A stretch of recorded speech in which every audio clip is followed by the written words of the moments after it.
Hello everyone, কেমন আছো তোমরা সবাই? তো সকাল সকাল চলে এসেছি একাবার স্টেশনে। তো আমি এখান থেকে ব্লগটা শুরু করছি, আজকের ব্লগটা। তো আজকে আমরা হঠাৎ আমি আর আমার বান্ধবী কোথায় যাচ্ছি বলো তো? টাইটেল আর থাম্বেল দেখে নিশ্চয়ই বুঝতে পেরেছো। আজকে হচ্ছে আমি আর মডেল মৌমিতা লাইফস্টাইল না ভুল মৌমিস লাইফ। তো আজকে আমরা এখন বন্ধুরা নয়, এখন বন্ধু বান্ধবী নয়, আমরা এখন আমার হচ্ছে টিচার, আমি মডেল। তো লুকটা তোমরা দেখতেই পাবে পরে। এখন এই লুক, পরে আবার অন্য লুক দেখতে হবে। আর স্টেশনে আসা মতোই দেখো খুব জোরে বৃষ্টি আরম্ভ হয়েছিল, তো ভিজতে খুব মন চাইছিল, কিন্তু তাও ভিজতে পারবো না। আচ্ছা বলো তো আমরা কোন স্টেশনে আছি? আর তারপরে আমরা বলতে বলতে চলে এলাম আমাদের মেন উদ্দেশ্য, মানে যে জায়গা সেখানে। এখানেই সমস্ত মডেলরা ফটোশ্যুট করে, মানে এই প্লেসটাতে। আর এখানে দেখো আগে হোলি হয়েছিল, সেই হোলির এখনও পর্যন্ত রং আছে। আর মানে জায়গাটা খুব সুন্দর, কিন্তু একটু অপরিষ্কার ছিল, তারপর পরিষ্কার করা হয়েছে। দেন আমার মেকআপ স্টার্ট করা হলো। আর ফার্স্ট টাইম আমি লেন্স পরেছি, দেখো আমি তো পুরো কেঁদে ফেলেছি লেন্স পরে। আর মানে চোখ থেকে খুব জল আসছিল, সেটাও আমি ভিডিও করে নিয়েছি। আর দেখো বাদ বাকি মডেলরা সবাই সাজতে ব্যস্ত আছে। তারপর টানা 3 থেকে 3.5 ঘন্টা মেকআপ, হেয়ার, ড্রেসিং, জুয়েলারি সব চললো। তো এসব করতে করতে তো আমার ঘাড়, পিঠ, কোমর সব ব্যথা হয়ে গেছিলো। তো তা হলেও একটা এক্সাইটেড কাজ করছিলো মনের মধ্যে, যে মানে ফার্স্ট টাইম এরকম একটা মডেল শ্যুট করছি। তো এটা আমার অনেকটা ইচ্ছা ছিল, তো আমার বান্ধবীরও খুব ইচ্ছা ছিল আমাকে একটু মডেল সাজানোর। তো সেই জন্য আমি চলে গেছিলাম ওর সাথে। আর বেশ ভালোই লাগছিলো, মজাও লাগছিলো। আর পিছনে যে ঘুরে ঘুরে দেখছি উনি কিন্তু মেন, সবার কাজের দিকে লক্ষ্য রাখছিল।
তারপর আমার সাজ কমপ্লিট। তো এই যে হচ্ছে আমার ফাইনাল লুক। কেমন হয়েছে তোমরা কিন্তু জানিও, অবশ্যই তোমরা দেখতে পাবে এরপরে শ্যুটগুলো।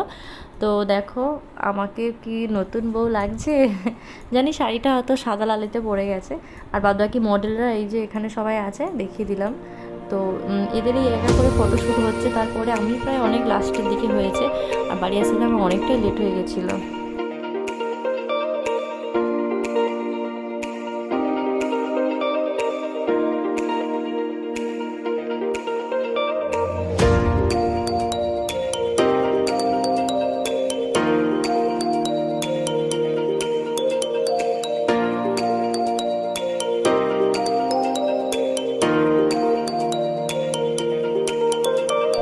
আর এই শুরু হলো আমার ফটোশ্যুট। আর ভিডিও শ্যুটও করা হয়েছিল, তো সেটা আমি এখনও হাতে পাইনি। তো যাই হোক ফটোগুলো পেয়ে গেছি, আর পোজগুলো আমি দেখে নিয়েছিলাম, সামনে একটা ফোন রাখা ছিল। আর মানে লোকেশন বা জায়গাটা খুব সুন্দর, প্লেসটা। পিছনে ডেকোরেশনটাও বেশ সুন্দর, একটা সাবেকি সাবেকি লুক আছে। আমাকে সেরকম সাজানো হয়েছিল সাবেকিয়ানা।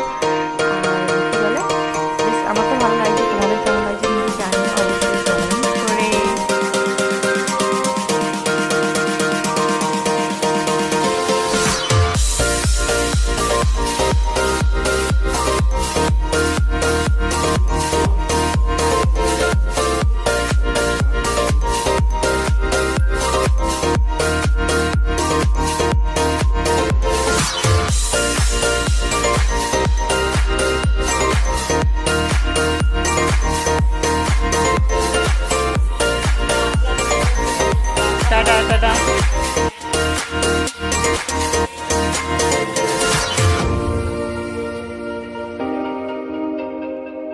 আমার ফটো ক্লিক ভিডিও ক্লিক নেওয়া হয়নি। তো আমরা বিরিয়ানি খেয়েছিলাম অনেক মজা করে, তো সেগুলো আমার আর ভিডিও ক্লিক নেওয়া হয়নি। তো যাই হোক, তো এবার আমার ফটোশ্যুট ভিডিওশ্যুট সব কমপ্লিট। আমি ট্রেনের জন্য দৌড় মেরেছিলাম আর বাড়ি আসতে আসতে প্রায় আমার 8টা মতন বেজে গেছিলো। তো যাই হোক, ভিডিওটা কেমন হচ্ছে জানিও। টাটা বাই, দেখা হচ্ছে নেক্সট ভিডিওতে।